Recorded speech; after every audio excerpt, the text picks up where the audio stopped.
Assalamualaikum warahmatullahi wabarakatuh. Alhamdulillah wassalatu wassalamu ala rasulillah. La hawla wa la quwwata illa billah. Amma ba'd. A'udzu billahi minasyaitonir rajim. Bismillahirrahmanirrahim. Inna anzalnahu fi lailatul qadr. Wa ma adraka ma lailatul qadr. Lailatul qadri khairum min alfi syahr. Tanazzalul malaikatu waruhu fiha bi'indi rabbihim min kulli amrin salam ya hatta matul'il fajr. Shadaqallahu adzim, shadaqallahu ala Rasulillah sallallahu alaihi wasallam.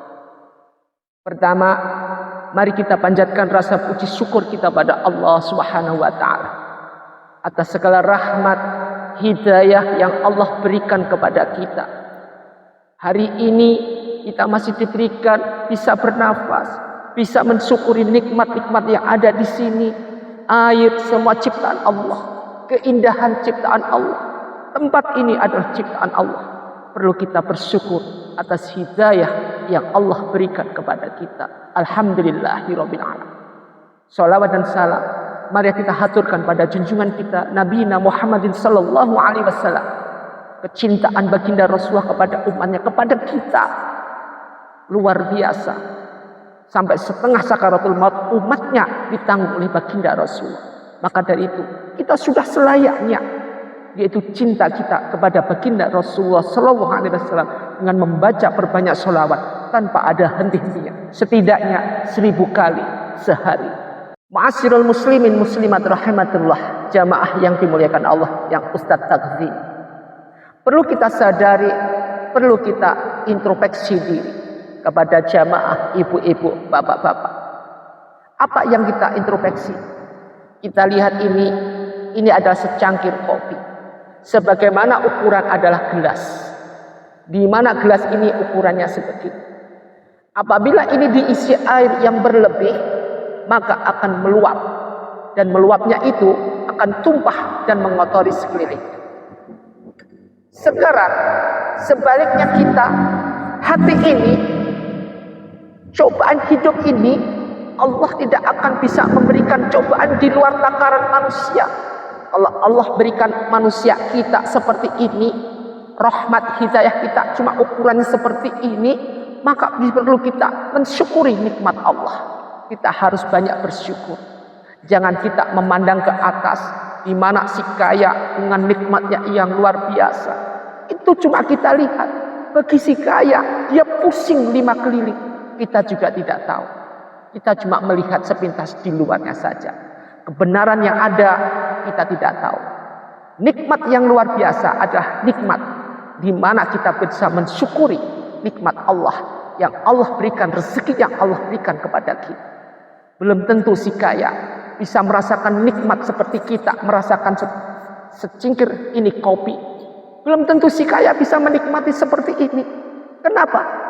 Karena tiap harinya diukur pikirannya dengan memikirkan hartanya, dengan memikirkan segala sesuatu yang dia punya. Pusingnya minta ampun. Usaha di sana tidak jalan, usaha di sini tidak jalan. Pusing minta ampun. Sementara kita yang cuma bisa punya seperti ini, bisa bersyukur rezeki yang diberikan pada Allah, itu merupakan suatu karunia yang luar biasa. Ingat, insal rizqa bisodakoti. Hendaknya kita mencari rezeki dengan cara bersedekah. Semakin berbanyak kita bersedekah, semakin kita bisa mensyukuri nikmat Allah.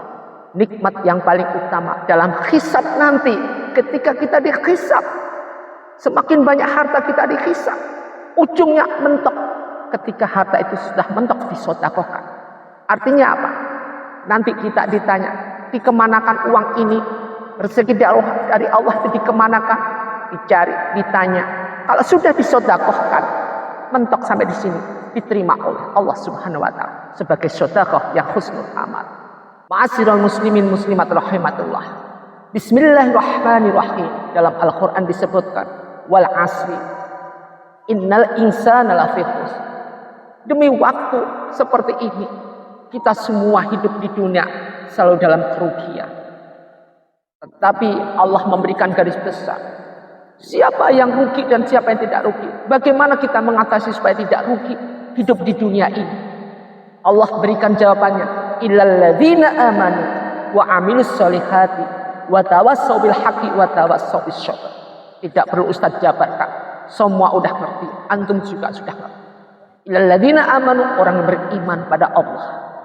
Iman kita bagaimana? Hati kita bagaimana? Hati kita harus kita jadikan sebagaimana hati yang bersih, yang berpondasi dengan iman kepada Allah. Allah menghendaki hati ini adalah selalu putih, bersih, tanpa tersirat penyakit hati. Penyakit yang benar-benar menyakitkan di mata Allah, di mata baginda Rasulullah, di mata sesama umat muslim adalah penyakit hati. Apa itu penyakit hati? Bersumber dari mana penyakit hati? Penyakit hati ada seperti tadi, satu kopi.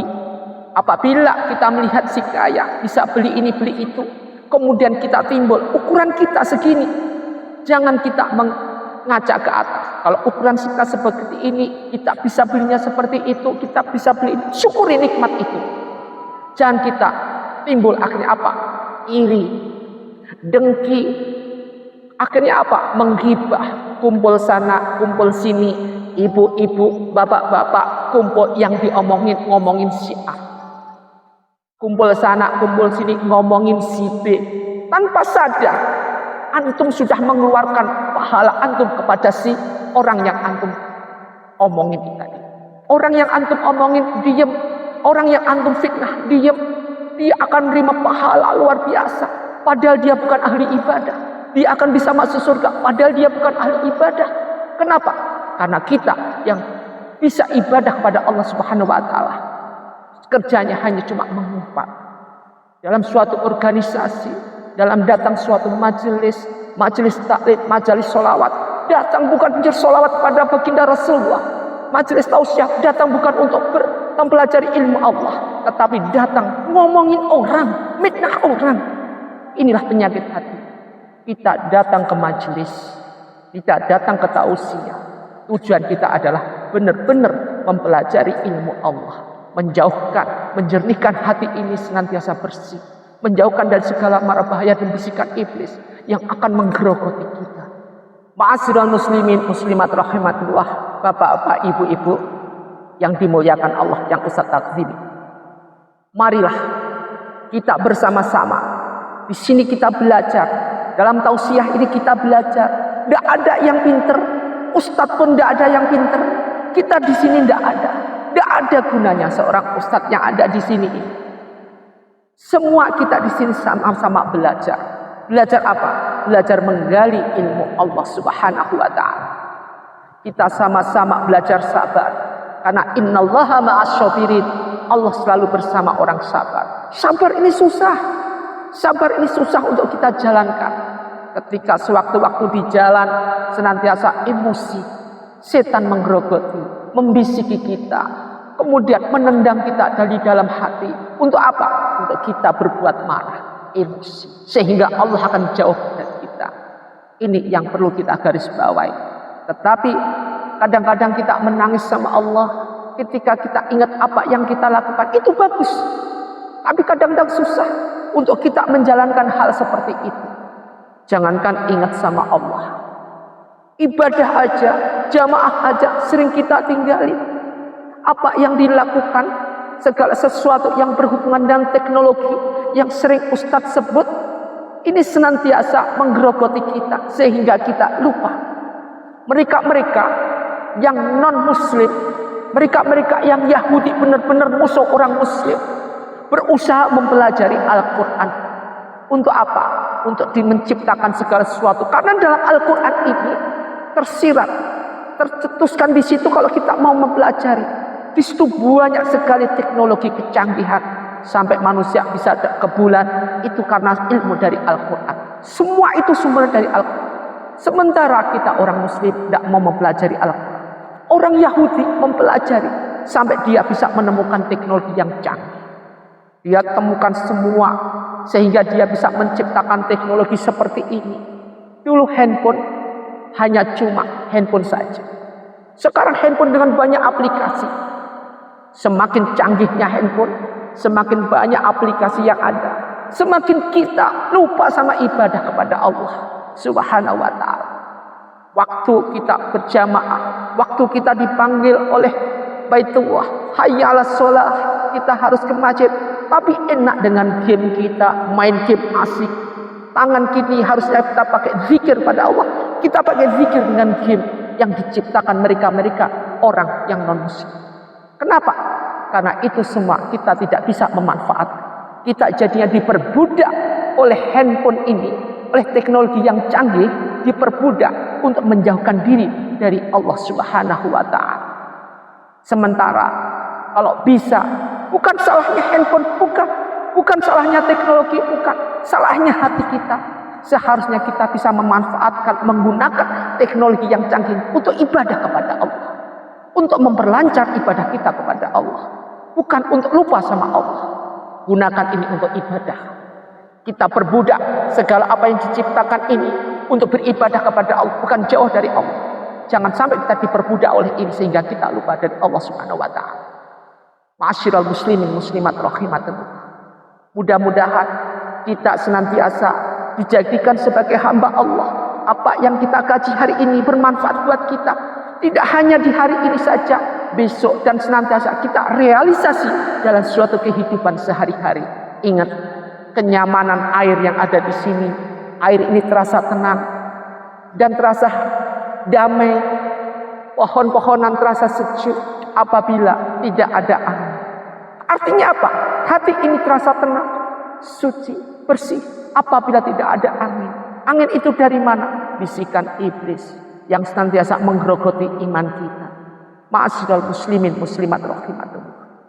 Mudah-mudahan kita dijadikan sebagai hamba Allah yang senantiasa selalu ingat pada Allah. A'udzubillahi minasyaitonir rajim.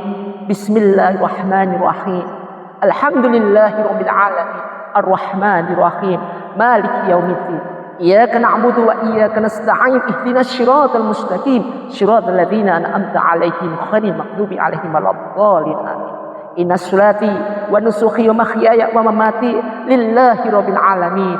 Maka dari itu, mudah-mudahan kita jadikan sebagai hamba Allah yang ingat pada Allah, menjalankan ibadah kepada Allah, senantiasa kita jadikan orang yang husnul khatimah, menjalankan husnul amal, dan kita mudah-mudahan mati dalam keadaan husnul khatimah. Amin ya rabbal alamin.